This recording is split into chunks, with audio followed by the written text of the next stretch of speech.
영성이라는 제목으로 말씀을 증거하도록 하겠습니다. 거리를 지나가다 보면 건물 높이 십자가의 구조물이 있는 것을 우리는 한 번씩 다 보았을 것입니다. 무덤에 가도 십자가가 있고 성도님들 가정의 책상이나 벽면에도 십자가 조형물들이 있을 것입니다. 성도님들의 목과 또 손가락에 십자가 목걸이와 반지가 있을 겁니다. 어느덧 수천 년 동안 성도들 마음에 십자가가 자리를 잡고 있습니다. 기독교와 관련된 모든 물품에 십자가 형상을 빼놓을 수가 없습니다. 십자가는 기독교의 상징이며 자랑거리입니다. 한때 십자가는 고대에서 노예, 반란자, 흉악범들에게 사형을 집행했던 형틀이었습니다. 치욕과 저주의 상징이었습니다. 사람들의 뇌리에서 가장 생각하고 싶지 않은 대상이 끔찍한 십자가였습니다. 그런데 기독교인들은 이 십자가를 몸에 지니거나 드러내며 자랑하고 있습니다. 이유가 뭘까요? 첫 번째입니다. 십자가의 영성, 감사입니다. 하나님의 아들 예수 때문에 그렇습니다. 거룩하고 존귀한 예수께서 십자가에 매달려 죽으셨기 때문입니다. 오늘 본문을 한번 보십시오. 예수께서 해골이라는 골고다 언덕에 끌려갔습니다. 예수님은 이미 채찍에 맞아 엄청난 고통을 느끼며 기진맥진한 상태였습니다. 그럼에도 주님은 로마 병정들에 제공하는 진통제 포도주를 마시지도 않았습니다. 그들은 주님의 몸을 십자가에 눕혔습니다. 양손과 발목을 묶고 굵은 못을 내리쳤습니다. 뼈가 으스러지고 신경이 뚫어지면서 주님이 비명이 터져 나왔습니다. 잠시 후 그들은 십자가를 높이 세웠습니다. 그리고 십자가 위에 유대인이 왕이라는 죄패를 세웠습니다. 주님이 평소에 왕이라고 한 말을 조롱한 것이었습니다. 29절 이하에 보면 주님의 손과 발목이 찢겨지며 고통이 극에 달한 것을 볼 수가 있습니다. 그때 군중들이 주님을 향해 성전을 헐고 사흘에 짓는다며 네가 나를 구원하여 십자가에서 내려오라고 비웃고 있습니다. 31절에는요 대제사장들과 서기관들이 십자가에 못 박히신 주님을 향해 네가 남은 구원하였으되 자기는 구원할 수 없도다 하면서 멸시했습니다. 함께 못 박힌 강도들은 주님을 향해 지금 당장 내려와 우리로 하여금 믿게 해봐라고 조롱하였습니다. 십자가 주변의 모든 사람들이 주님을 조롱하고 모욕하고 비웃으며 정신적, 육체적 학대와 고통을 가했습니다. 아시다시피 예수님은 하나님의 아들로서 죄가 없습니다. 그러나 십자가 위에서 죄인처럼 취급을 받았습니다. 영광 받아야 할 하나님의 아들이 무지한 사람들로부터 멸시를 받았습니다. 면류관을 서셔야 할 구세주가 어리석은 사람들로부터 조롱을 받으며 고통과 저주의 십자가에 매달리셨습니다. 놀랍게도 대제사장, 서기관, 군중들은 어느 누구도 주님이 하나님의 아들이며 구세주이심을 알지 못했습니다. 주님이 인간의 죄값을 대신 치르고 죄로부터 인간을 살리기 위하여 자발적으로 피를 흘리며 죽음의 길을 선택하셨다는 것도 알지 못했습니다. 그런데 이 무지와 어리석음이 언제 깨졌느냐 하면 예수께서 무덤에서 3일 만에 부활하시고 난 뒤부터였습니다. 주님은 부활하여 지상에서 40일을 두루 다니시며 사람들에게 십자가의 흔적을 보여주셨습니다. 이 명백한 주님의 부활에 백성들과 종교 지도자들은 큰 충격을 받았습니다. 그것만이 아닙니다. 주님이 500여 명의 사람들이 지켜보는 앞에서 너희가 본 그대로 다시 오리라 약속하시며 하늘을 오르셨습니다. 이 놀라운 부활과 성천이 목격자에게 예루살렘 시민들의 입에서 입으로 퍼졌습니다. 군중들은 자신의 어리석음이 죄 없는 예수를 십자가에 못 박았음을 알았습니다. 자신들의 무지와 존귀한 구세주를 처참하게 죽였음을 알았습니다. 베드로 사도가 오순절에 수천의 군중들 앞에서 이렇게 외쳤습니다. 사도행전 2장 36절 말씀입니다.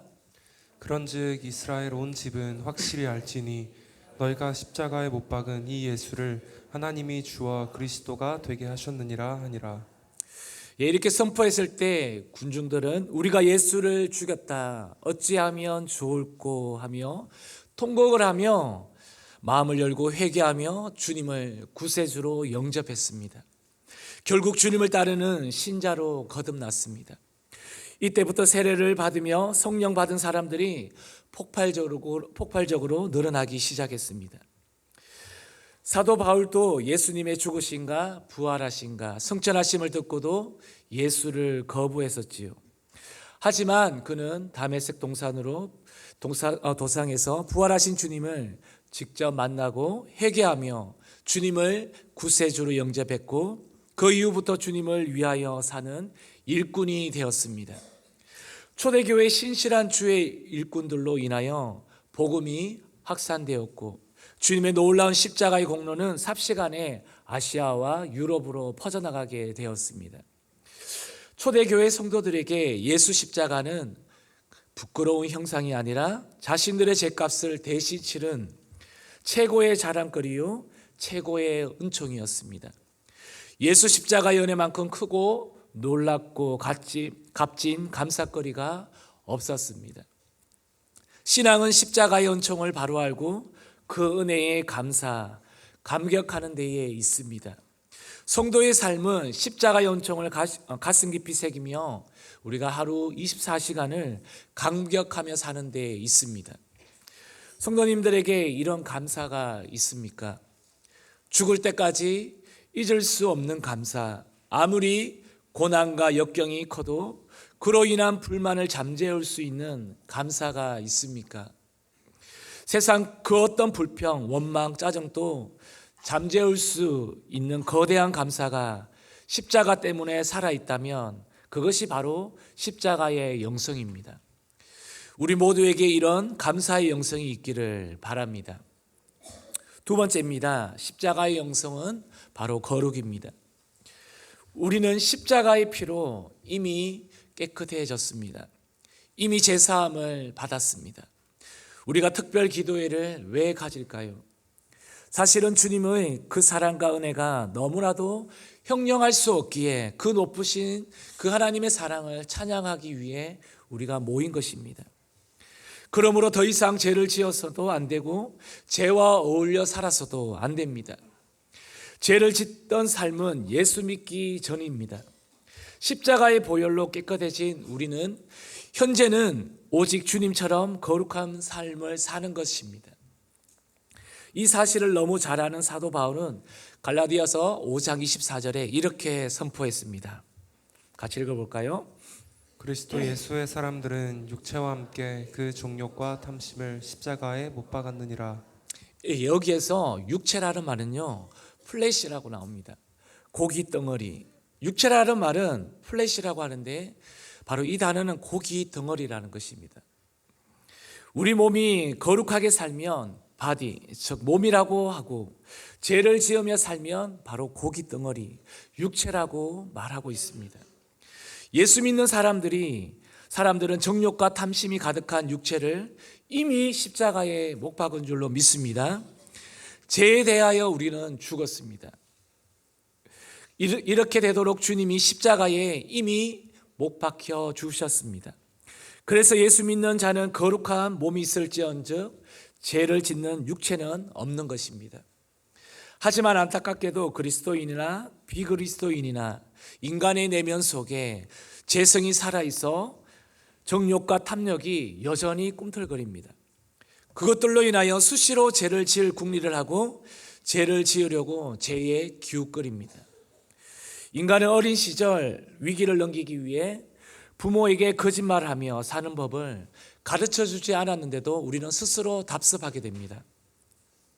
청년이 되어서는 정욕에 불타며 죄를 짓기도 합니다. 어른이 되어서는 탐욕에 불타 남에게 해를 끼치기도 합니다. 그런데 늙으면 몸이 말을 안 들으니 정욕이 자연스럽게 사라지고 죽음이 눈앞에 보이니 물질에 대한 욕심도 내려놓게 되는 것입니다.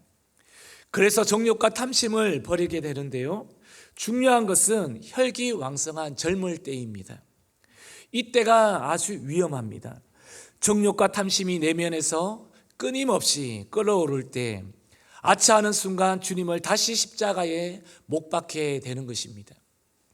이전에 모 은행 직원이 은행의 돈에 탐심을 드러냈다가 감옥에 갇히는 몸이 되었고, 또 어느 대기업 직원이 정욕과 탐심에 불타올랐다가 직장, 명예, 가족, 행복 모두를 잃는 이런 사건들을 우리는 종종 볼 수가 있습니다. 뉴스에 드러나지는 않지만 이러한 불행한 또 사건들이 얼마나 많이 있을까요? 이유가 뭘까요? 인간의 내면에 살아있는 정욕과 탐심을 십자가에 아직 못 박지 않았기 때문에 그렇습니다. 이런 인간의 불완전한 내면을 잘 아는 바울은 빌립보서 3장 18절에 이렇게 고발하고 있습니다. 같이 읽어보겠습니다. 내가 여러 번 너희에게 말하였거니와 이제도 눈물을 흘리며 말하노니 여러 사람들이 그리스도의 십자가의 원수로 행하느니라. 예수의 피 공로로 제사함을 받고 깨끗해졌음에도 정욕과 탐심을 따라 주님을 다시 십자가에 못 박는 사람들이 많다는 뜻입니다. 하지만 바울이 여기서 멈추지 않고 보다 나은 해결책을 제시합니다. 로마서 6장 6절 말씀입니다. 우리가 알거니와 우리의 옛사람이 예수와 함께 십자가에 못 박힌 것은 죄의 몸이 죽어 다시는 우리가 죄의 종노를 타지 아니하려 함이니. 여러분도 저도 이미 십자가의 못을 못 박혔습니다. 우리의 탐심과 정욕의 옛 모습은 다 죽었습니다. 더 이상 죄의 종이 아니라 이제는 거룩한 종이 되었습니다.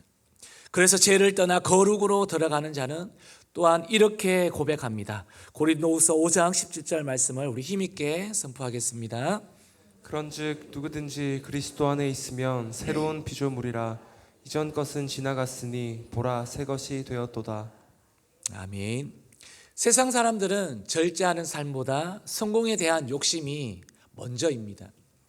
따라서 경건하게 사는 것보다 성공을 따르고 성공을 위해서라면 죄도 서슴지 않습니다. 그러나 우리 그리스도인은 십자가의 주님이 우선입니다. 그분이 우리를 위하여 십자가에 못 박히며 우리의 정욕과 탐심을 못 박아 버렸습니다. 그래서 우리는 세상의 성공보다 십자가의 죽음이 먼저이고 십자가에서 가르치신 절제가 우선입니다. 절제하며 거룩하게 살다가 하나님의 품 안에 들어가는 것이 우선입니다. 우리 속에 십자가가 없을 때 탐심과 정욕은 춤을 추게 됩니다. 그러나 십자가를 묵상하며 탐욕과 정욕은 가라앉습니다. 하나님이 주시는 절제력이 생겨서 내 인격, 내 신앙을 지킬 수가 있습니다. 사랑하는 성도님들, 우리 속에서 정욕과 탐심이 출렁일 때에 바로 십자가의 주님을 바라보시기를 소망합니다. 마지막 세 번째입니다. 십자가의 영성은 십자가의 은혜에 보답하는 것입니다. 십자가에 매달려 죽으셨던 예수가 멸시와 조롱을 참은 이유, 그리고 십자가 위에서 내려오지 않고 십자가 죽음의 길을 가신 이유가 있다고 했습니다. 바로 그것은 우리를 살리기 위함입니다. 그러니까 십자가의 주님이 고통받고 죽으심으로 우리는 죄값이 치러졌고 다시 살아났습니다. 죽지 않고 영원한 천국 백성이 되었습니다. 이것이 십자가의 은혜입니다. 그러면 우리는 그 은혜에 감사하며 거룩하게 살면서 어떻게 해야 합니까? 베푸신 은혜를 되갚는 믿음으로 우리는 살아가야 될 줄로 믿습니다. 바울은 이 사실을 정확히 짚었습니다. 우리가 너무나 잘 아는 갈라디아서 2장 20절 말씀을 우리 믿음으로 고백해 보겠습니다. 내가 그리스도와 함께 십자가에 못 박혔나니 그런즉 이제는 내가 사는 것이 아니요 오직 내 안에 그리스도께서 사시는 것이라. 이제 내가 육체 가운데 사는 것은 나를 사랑하사 나를 위하여 자기 자신을 버리신 하나님의 아들을 믿는 믿음 안에서 사는 것이라. 바울 자신도 주님과 함께 못 박혔음을 알았습니다. 따라서 옛날에 나는 없고 오직 내 안에 예수가 사는 인생이 되었음을 그는 알았습니다. 한 걸음 더 나아가 이제는 그분의 사랑과 희생을 기억하며 받은 은혜의 그 보답으로 살아가야 함을 바울은 알았습니다. 여기에 성도가 남은 생애를 살아가는 이유가 있습니다. 1942년에서 1950년 동안 미국의 남침내 신학대학원의 총장으로 계셨던 앨리스 풀러 박사님이 여러 성도들과 함께 이스라엘의 성지를 순례하였습니다. 토요일에 사람들이 박사에게 말하기를, 풀러 박사님, 일요일 아침에는 갈보리 언덕에 오르게 될 텐데 예수님께서 십자가에 못 박히신 바로 그 지점에서 박사님께서 우리에게 설교 말씀을 해주십시오 라고 부탁을 했습니다. 총장님은 설교를 해야 할 책임감 때문에 그날 밤을 꼬박 뜬 눈으로 밤을 새웠다고 합니다. 무슨 말을 해야 할지 곰곰이 생각했지만 도무지 합당한 말이 생각나지 않았습니다. 예수님께서 돌아가신 곳에서 설교를 해야 할 자격이 도저히 없는 것만 같았습니다. 그래서 총장님은 잠시 잠도 자지 않고 마태복음의 십자가가 고난의 기사를 그대로 암송하기 시작하였습니다. 다음 날 아침 사람들은 갈보리로 걸어갔습니다. 어느 누구도 입을 꼭 다물고 있었고 모든 것이 죽음처럼 고요했습니다. 이미 몇 사람은 눈물을 흘리며 그 길을 걷고 있었습니다. 갈보리에 이르러 총장님이 설교할 시간이 되자 얼굴을 하늘 쪽으로 향하여 십자가의 고난을 묘사한 성경 말씀을 그대로 그 총장님은 낭송하기 시작했습니다. 예수를 끌러 골고다라는 곳에 이르러 몰약을 탄 포도주를 주었으나 예수께서 받지 아니하시니라. 지나가는 자들은 자기의 머리를 흔들며 예수를 모욕하며 온 땅에 어둠이 임하더니 엘리 엘리 라마 사박다니, 나의 하나님 어찌하여 나를 버리셨나이까. 아버지여 내 영혼을 아버지께 맡기나이다. 예수께서 큰 소리를 지르시고 숨지니라. 이에 성소의 휘장이 위로부터 아래로 찢어져 둘이 되니라. 예수를 향하여 섰던 백부장이 그렇게 숨지심을 보고 이르되 이 사람은 진실로 하나님의 아들이었도다 하더라. 우리 이사야서 53장 5절 말씀 같이 읽어보겠습니다. 그가 찔림은 우리의 허물 때문이요 그가 상함은 우리의 죄악 때문이라. 그가 징계를 받음으로 우리는 평화를 누리고 그가 채찍에 맞음으로 우리는 나음을 받았도다. 성경 본문을 듣는 동안 사람들의 눈에서 눈물이 흘러내렸고 흐느끼는 소리가 여기저기에서 들려나기 시작했습니다. 낭송을 마친 박사는 저곳이 예수님께서 여러분과 나를 위해 돌아가셨던 장소입니다 라고 말했습니다. 성도들이 통곡하기 시작했습니다. 그러자 총장님은 아이작 와트의 찬송가를 불러드렸습니다. 찬송가 419장 주 달려 죽은 십자가를 같이 이렇게 불렀습니다. 주 달려 죽은 십자가 우리가 생각할 때에 세상에 속한 욕심을 헛된 줄 알고 버리네. 죽으신 그 구주밖에는 자랑할 말게 앞서서 보혈의 공로 힘입어 교만한 마음을 버리네.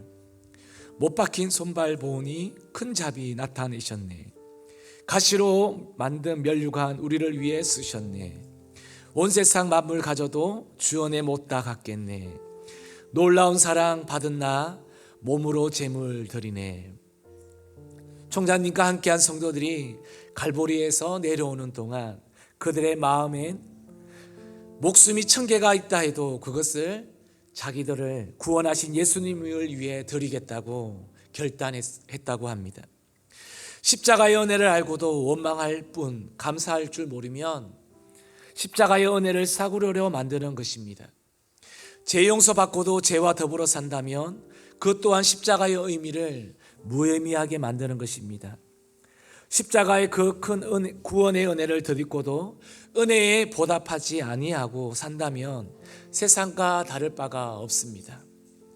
말씀을 정리하겠습니다. 하나님은 저와 여러분을 십자가의 영성을 지닌 성도의 삶을 살아가기를 원하십니다. 우리가 특별 기도의 기간을 맞이하여 십자가를 바라보며 이전에 없었던 더 깊은 감사로 살아가시기를 소망합니다. 죄를 초월하여 거룩을 추구하며 사시기를 소망합니다. 주신 생명으로 받은 은혜에 보답하는 믿음으로 살아가시기를 주님의 이름으로 축복합니다. 우리